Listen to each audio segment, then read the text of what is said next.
I'd like to talk about what I think we need in Washington, which is leadership and a change. Change for the better for all of us. Ann and I grew up here, and my wife Ann is right over here. She's with me all over. Dear, would you stand up? Say hello to everybody. Ann and I grew up here in Minnesota. I've lived here my entire life. I was educated here. I work here. I employ people here. And one thing I remember growing up, the son of a man who had a 7th grade education, who worked 74 hours a week so he could provide for his family. My mother, who contracted breast cancer when I was young and died when I was 12. But they fought to have a better life for their kids. They believed in the American dream. They said that if we worked hard, if we got a good education, if we contributed to the common good, we would be better and the nation would be better as a result. And that's what we believed in Minnesota, and we had a government that reflected our values. In the 1960s, it was the youth who got out and changed the face of this nation. We stopped the war, women got their rights, and civil rights was passed. We changed it. And as Al has, I've been on college campuses. And they have dreams. And they believe this is a great nation. They're not despairing. But what they want is leadership. Every place I go in this state wants leadership.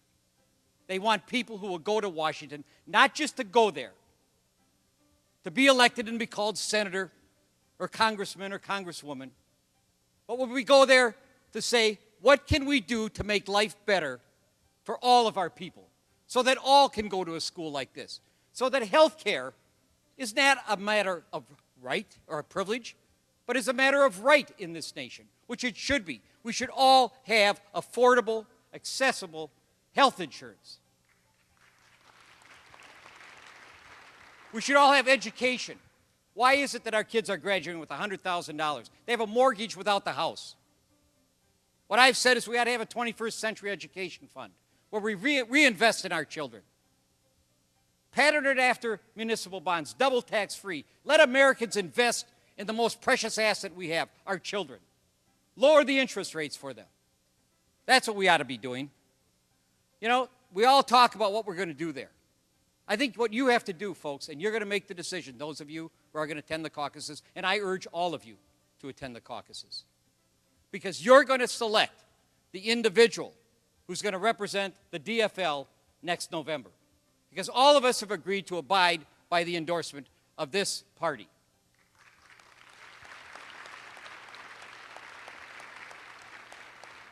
And the question I want you to ask is, who's going to lead? And I think the answer to that question is by looking at what people have done in their past. Everybody talks about taking on the special interest, fighting for the common man. Well, I've represented individuals, I've represented unions, I've represented small businesses, I've represented large businesses, I've represented this state. Indeed, I've represented the government of India. And I've been proud of all those representations. And I have fought to create a level playing field in this state and in this nation. We've created foundations in this state which have given money back to every single county to help our kids. So you got to ask yourself, who has the ability to take on the issues in Washington? Who do you want cross-examining the next proposed justice of the United States Supreme Court? Who do you want cross-examining when they come in front of Congress, asking for new bills, industries, chemical, pharmaceutical? Ask yourself those questions. Who's led? Who's built? Who's made this a better state over their lifetime? Those are the questions that I ask you to ask yourself in making this decision, because we can make a difference.